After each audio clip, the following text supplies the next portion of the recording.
Ada pepatah bijak, kamu tidak perlu makan dari sendok emas untuk bisa tumbuh dewasa menjadi orang kaya dan bermanfaat bagi masyarakat. John Paul Jones de Joria seringkali dikutip sebagai mimpi Amerika, American Dream.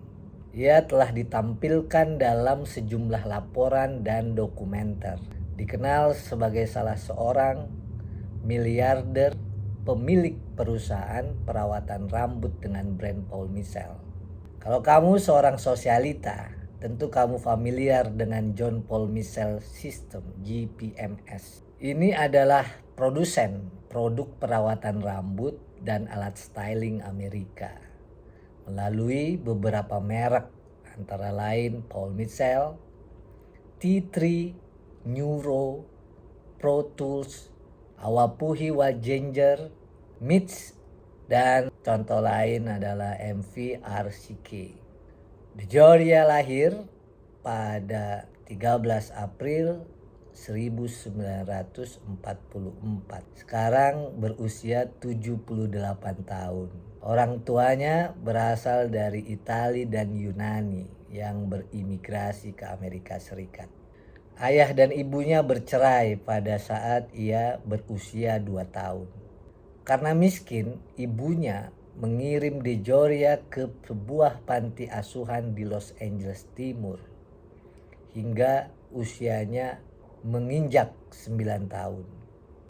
Sampailah pada umur itu De Joria meminta kembali tinggal bersama ibunya. Ia ingin membantu ekonomi sang ibu dengan berjualan kartu Natal, juga menjual koran bersama dengan kakak laki-lakinya.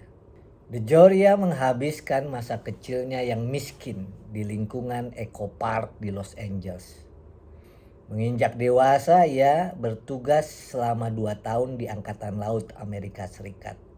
Selesai tugas, ia bekerja serabutan, menjadi petugas kebersihan, penjual ensiklopedia dari pintu ke pintu, dan juga penjual asuransi. Jalan hidup membawanya bekerja sebagai seorang buruh di Redken Laboratories. Perusahaan ini berbisnis di dunia perawatan rambut. Belum lama dia bekerja, De Joria di PHK alias dipecat. Pekerjaannya di Redken Laboratories menginspirasinya mendirikan perusahaan John Paul Mitchell di tahun 1980-an. Modalnya berasal dari pinjaman. Untuk menghemat, ia tidak menyewa rumah melainkan hidup dan tinggal di sebuah mobil tua. Di mobil tua inilah De Joria menyusun mimpi-mimpinya. Kerja cerdasnya membawa hasil. Dalam wawancaranya dengan majalah Forbes pada tahun 2011, De Joria menceritakan masa kecilnya. Saya ingat pada saat saya duduk di bangku SMP pada hari Jumat, ibu saya pulang kerja dan berkata kepada saya, dan juga pada saat itu ada kakak laki-laki saya, "Kamu tahu, kita hanya memiliki uang 27 sen," kata ibunya.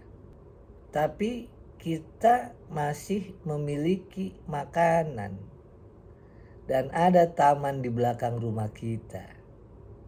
Kita bahagia. Jadi walaupun tidak punya uang, kita sudah kaya." Cerita De Joria. Itu cerita masa kecilnya. Perusahaan yang didirikannya kemudian berkembang dan mengubah sosok De Joria menjadi mogul dengan kekayaan bersih lebih dari 2,8 miliar US dollar. Di masa tua, Joria menggunakan kekayaannya untuk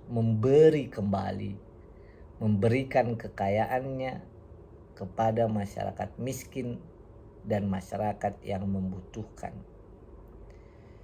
Ia pun pernah dinobatkan sebagai Philanthropist of the Year 217 dari majalah Variety.